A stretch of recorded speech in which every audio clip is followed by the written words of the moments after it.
So Runs the World by Henryk Sienkiewicz, author of Quo Vadis, translated by S.C. de Soissons. Part 1. Henryk Sienkiewicz. I once read a short story, in which a Slav author had all the lilies and bells in a forest bending toward each other, whispering and resounding softly the words, "Glory, glory, glory," until the whole forest and then the whole world repeated the song of flowers. Such is today the fate of the author of the powerful historical trilogy, With Fire and Sword, The Deluge and Pan Michael, preceded by short stories, Lillian Morris, Yanko the Musician, After Bread, Hanya, Let Us Follow Him, followed by two problem novels, Without Dogma, and Children of the Soil, and crowned by a masterpiece of an incomparable artistic beauty, Quo Vadis. 11 good books adopted from the Polish language and set into circulation are of great importance for the English-reading people just now. I am emphasizing only this because these books are written in the most beautiful language ever written by any Polish author. 11 books of masterly, personal, and simple prose. 11 good books given to the circulation and received not only with admiration but with gratitude. Books where there are more or less good or sincere pages, but where there is not one on which original humor, nobleness, charm, some comforting thoughts, some elevated sentiments do not shine. Some other author would perhaps have stopped after producing Quo Vadis, without any doubt the best of Sienkiewicz's books. But Sienkiewicz looks into the future and cares more about works which he is going to write, than about those which we have already in our libraries, and he renews his talents, searching, perhaps unknowingly, for new themes and tendencies. When one knows how to read a book, then from its pages the author's face looks out on him, a face not material, but just the same full of life. Sienkiewicz's face, looking on us from his books, is not always the same, it changes, and in his last book, Quo Vadis, it is quite different, almost new.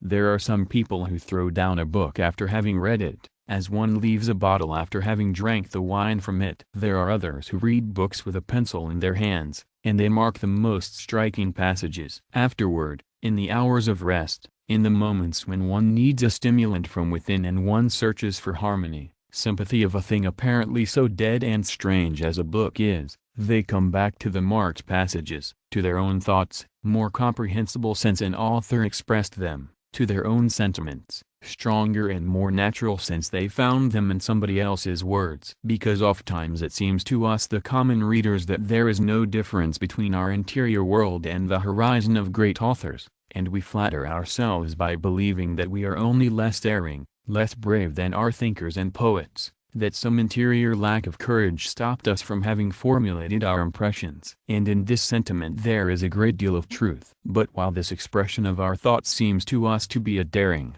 to the others it is a need. They even do not suspect how much they are daring and new. They must, according to the words of a poet, spin out the love, as the silkworm spins its web. That is their capital distinction from common mortals. We recognize them by it at once, and that is the reason we put them above the common level. On the pages of their books we find not the traces of the accidental, deeper penetrating into the life or more refined feelings, but the whole harvest of thoughts, impressions, dispositions, written skillfully, because studied deeply. We also leave something on these pages. Some people dry flowers on them, the others preserve reminiscences. In every one of Sienkiewicz's volumes people will deposit a great many personal impressions, part of their souls. In every one they will find them again after many years. There are 3 periods in Sienkiewicz's literary life. In the first he wrote short stories, which are masterpieces of grace and ingenuity, at least some of them. In those stories the reader will meet frequent thoughts about general problems, deep observations of life, and notwithstanding his idealism, very truthful about spiritual moods, expressed with an easy and sincere hand. Speaking about Sienkiewicz's works, no matter how small it may be, one has always the feeling that one speaks about a known, living in general memory work. Almost every one of his stories is like a stone thrown in the midst of a flock of sparrows gathering in the winter time around barns. One throw arouses at once a flock of winged reminiscences. The other characteristics of his stories are uncommonness of his conceptions, masterly compositions, ofttimes artificial. It happens also that a story has no plot, from the Diary of a Tutor and Posman, Bartek the Victor, no action, almost no matter, yea my all, but the reader is rewarded by simplicity, rural theme, humoristic pictures, comedy of errors, a sketch of American life, pity for the little and poor, Yanko the musician, and those qualities make the reader remember his stories well. It is almost impossible to forget under the general impressions about his striking and standing out figures, the lighthouse keeper of Aspinwall, about the individual impression they leave on our minds. Apparently they are commonplace, everyday people, but the author's talent puts on them an original individuality, a particular stamp, which makes one remember them forever and afterward apply them to the individuals which one meets in life. No matter how insignificant socially is the figure chosen by Sienkiewicz for his story, the great talent of the author magnifies its striking features, not seen by common people, and makes of it a masterpiece of literary art. Although we have a popular saying, comparaison n'est pas raison, one cannot refrain from stating here that this love for the poor, the little, and the oppressed, brought out so powerfully in Sienkiewicz's short stories, constitutes a link between him and François Coppée, who is so great a friend of the friendless and the oppressed, those who, without noise, bear the heaviest chains, the pariahs of our happy and smiling society. The only difference between the short stories of these two writers is this, that notwithstanding all the mastercraft of Coppée's work, one forgets the impressions produced by the reading of his work, while it is almost impossible to forget the lighthouse keeper looking on any lighthouse, or Yanko the musician listening to a poor wandering boy playing on the street, or Bartek the victor seeing soldiers of which military discipline have made machines rather than thinking beings, or the diary of a tutor contemplating the pale face of children overloaded with studies. Another difference between those two writers, the comparison is always between their short stories, is this, that while Sienkiewicz's figures and characters are universal, international if one can use this adjective here, and can be applied to the students of any country, to the soldiers of any nation, to any wandering musician and to the lightkeeper on any sea, the figures of François Coppée are mostly Parisian and could be hardly displaced from their Parisian surroundings and conditions.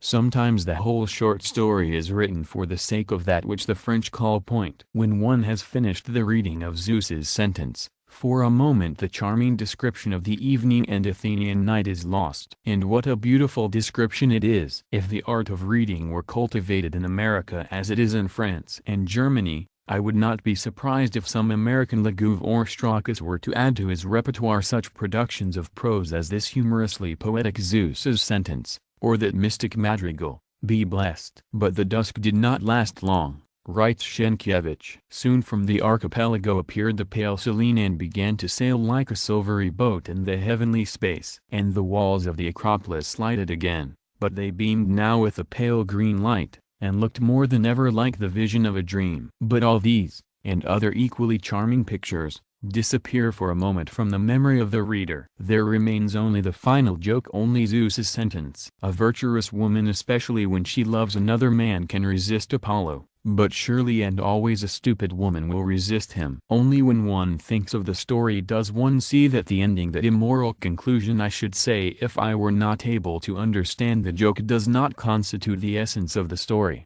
Only then we find a delight in the description of the city for which the wagons cater the divine barley, and the water is carried by the girls, with amphorae poised on their shoulders and lifted hands, going home, light and graceful, like immortal nymphs. And then follow such paragraphs as the following, which determine the real value of the work. The voice of the god of poetry sounded so beautiful that it performed a miracle. Behold, in the Ambrosian night the gold spear standing on the Acropolis of Athens trembled, and the marble head of the gigantic statue turned toward the Acropolis in order to hear better. Heaven and earth listened to it. The sea stopped roaring and lay peacefully near the shores. Even pale Selene stopped her night wandering in the sky and stood motionless over Athens. And when Apollo had finished, a light wind arose and carried the song through the whole of Greece, and wherever a child in the cradle heard only a tone of it, that child grew into a poet. What poet? Famed by what song? Will he not perhaps be a lyric poet? The same happens with Lux and Tenebris. One reads again and again the description of the fall of the mist and the splashing of the rain dropping in the gutter,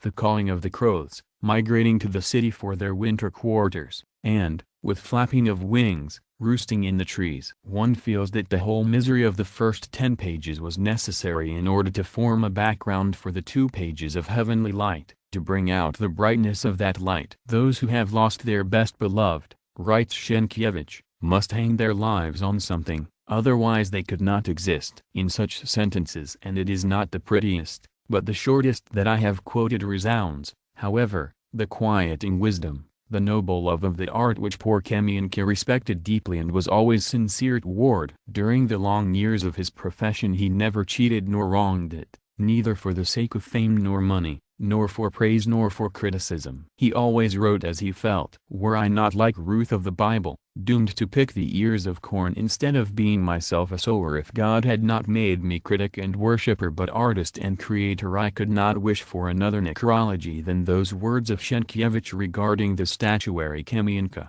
Quite another thing is the story at the source. None of the stories except Let Us Follow Him possess for me so many transcendent beauties. Although we are right to be angry with the author for having wished, during the reading of several pages, to make us believe an impossible thing that he was deceiving us. It is true that he has done it in a masterly manner. It is true that he could not have done otherwise, but at the same time there is a fault in the conception, and although Sienkiewicz has covered the precipice with flowers, nevertheless the precipice exists. On the other hand, it is true that one reading the novel will forget the trick of the author and will see in it only the picture of an immense happiness and a hymn in the worship of love. Perhaps the poor student is right when he says, among all the sources of happiness, that from which I drank during the fever is the clearest and best. A life which love has not visited, even in a dream, is still worse. Love and faith in woman and art are 2 constantly recurring themes in Lux in Tenebris. At the source, be blessed, and organist of Panicula. When Sienkiewicz wrote Let Us Follow Him, some critics cried angrily that he lessens his talent and moral worth of the literature. They regretted that he turned people into the false road of mysticism, long since left. Having found Christ on his pages, the least religious people have recollected how gigantic he is in the writings of Heine, walking over land and sea, carrying a red, burning sun instead of a heart. They all understood that to introduce Christ not only worthily or beautifully, but simply and in such a manner that we would not be obliged to turn away from the picture, would be a great art, almost a triumph.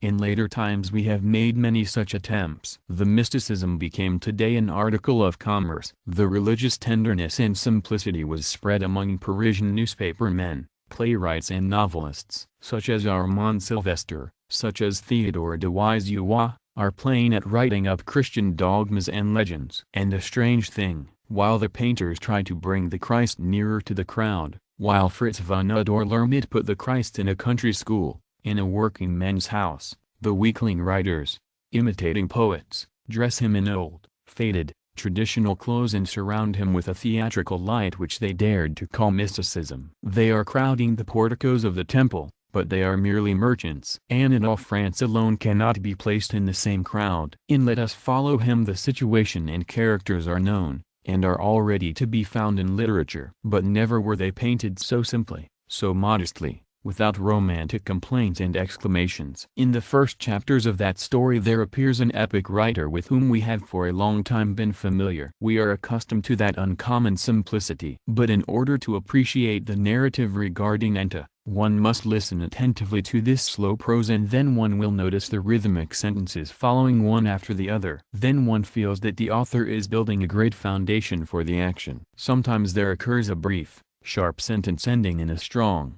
short word, and the result is that Sienkiewicz has given us a masterpiece which justifies the enthusiasm of a critic, who called him a prince of Polish prose.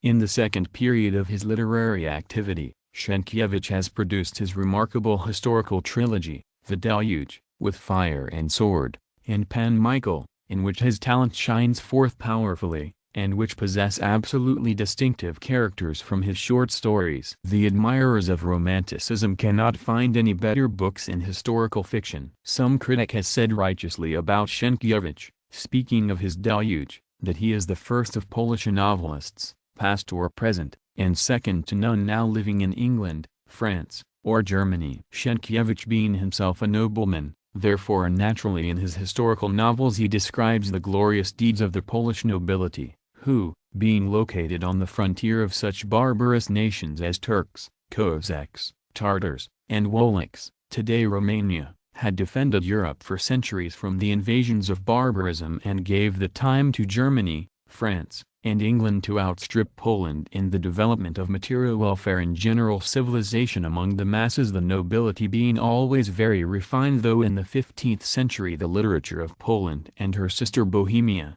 Czechia, was richer than any other European country, except Italy. One should at least always remember that Nicolaus Copernic, was a Pole and John Huss was a Czech.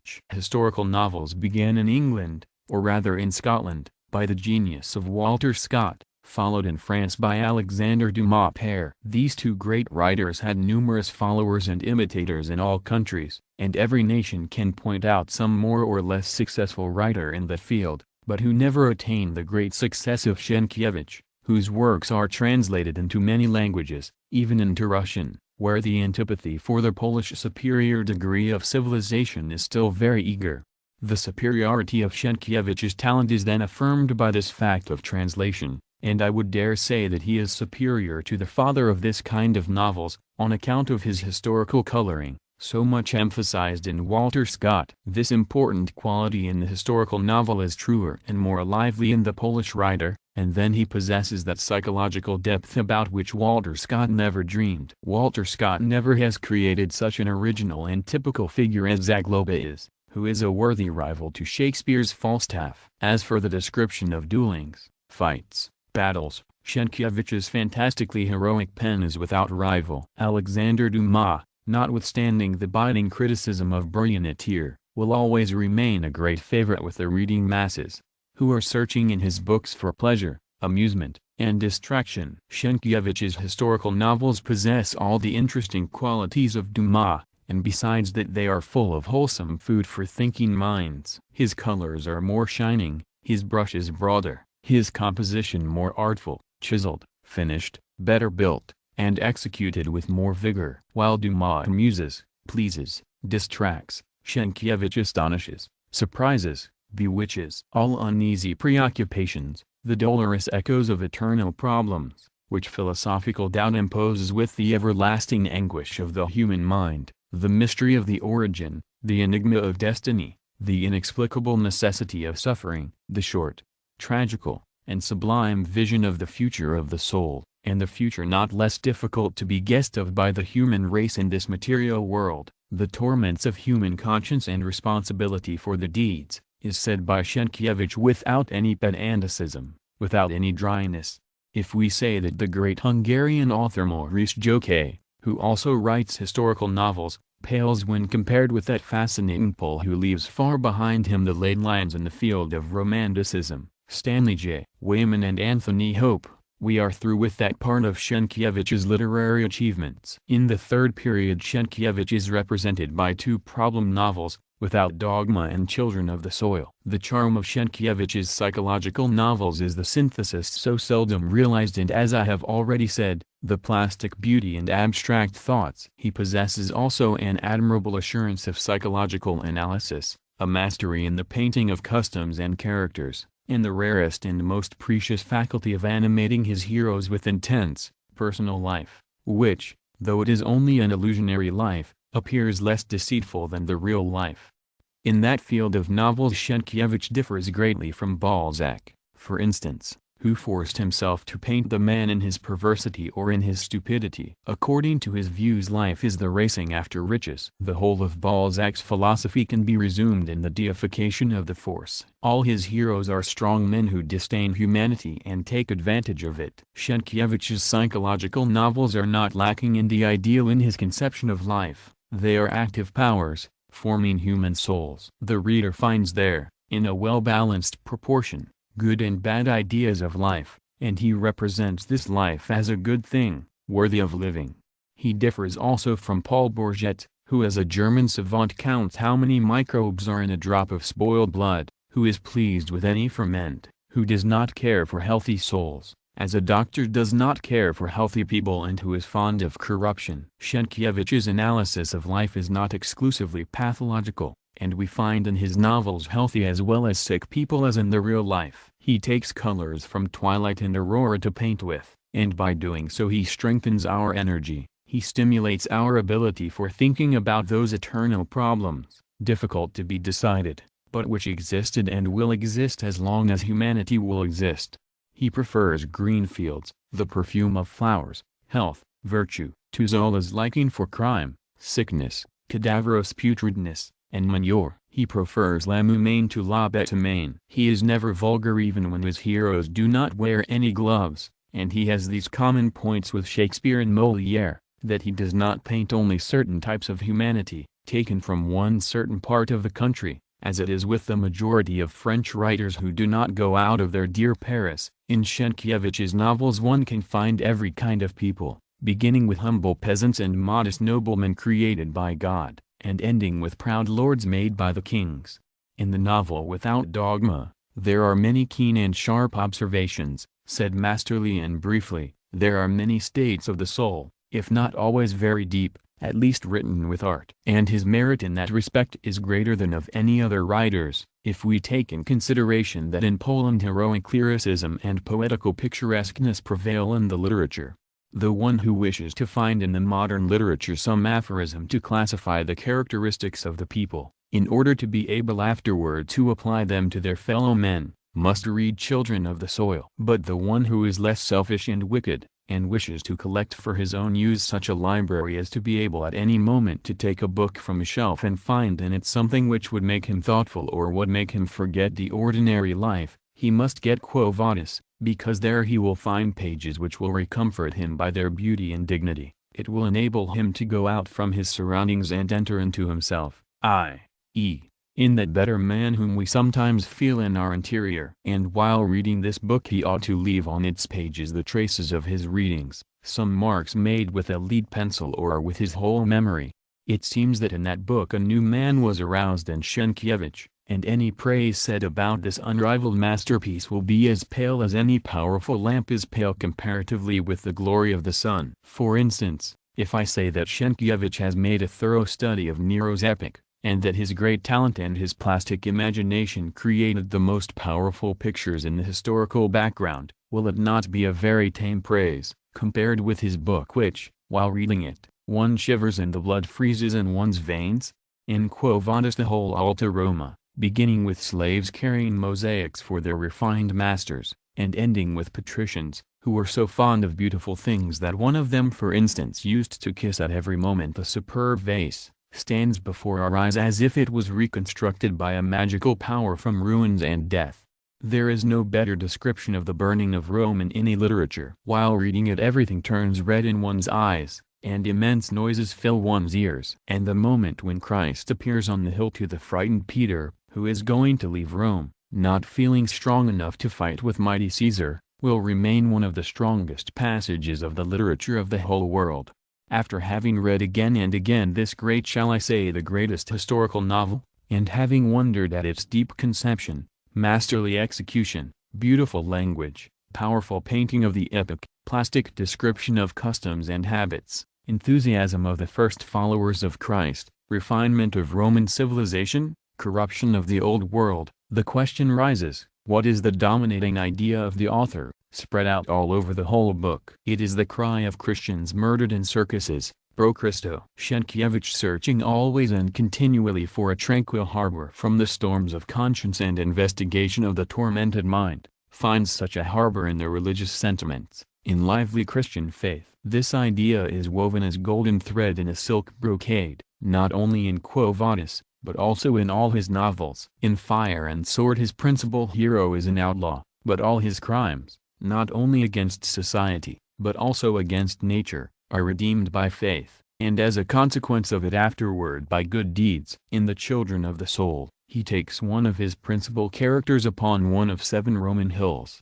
and having displayed before him in the most eloquent way the might of the old Rome, the might as it never existed before and perhaps never will exist again, he says, and from all that nothing is left, only crosses, crosses, crosses. It seems to us that in Quo Vadis Sienkiewicz strained all his forces to reproduce from one side all the power, all riches, all refinement, all corruption of the Roman civilization in order to get a better contrast with the great advantages of the cry of the living faith, Pro Christo.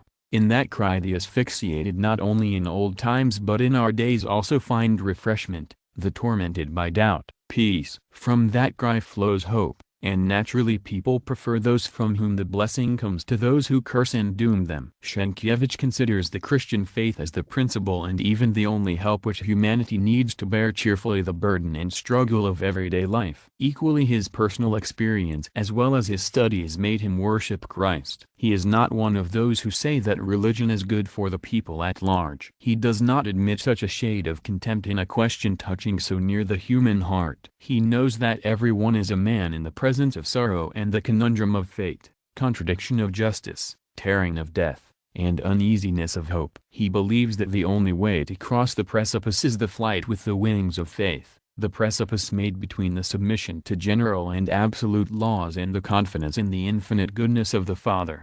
The time passes and carries with it people and doctrines and systems. Many authors left as the heritage to civilization rows of books, and in those books skepticism, indifference, doubt, lack of precision and decision.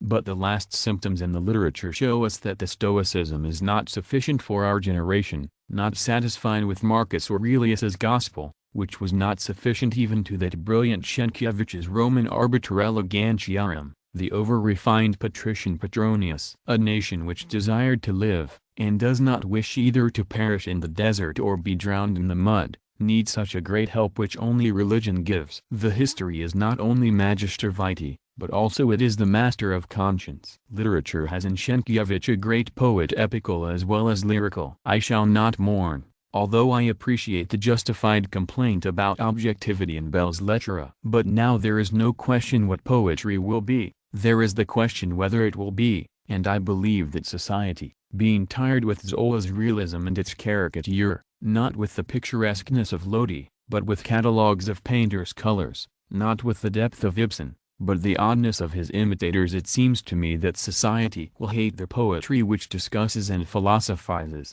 wishes to paint but does not feel, makes archaeology but does not give impressions, and that people will turn to the poetry as it was in the beginning, what is in its deepest essence, to the flight of single words, to the interior melody, to the song, the art of sounds being the greatest art. I believe that if in the future the poetry will find listeners, they will repeat to the poets the words of Paul Verlaine, whom by too summary judgment they count among incomprehensible originals, de la musique encore et toujours. And nobody need be afraid, from a social point of view, for Sienkiewicz's objectivity. It is a manly lyricism as well as epic, made deep by the knowledge of the life, sustained by thinking, until now perhaps unconscious of itself, the poetry of a writer who walked many roads, studied many things, knew much bitterness, ridiculed many triflings, and then he perceived that a man like himself has only one aim, above human affairs, to spin the love, as the silkworm spins its web. S.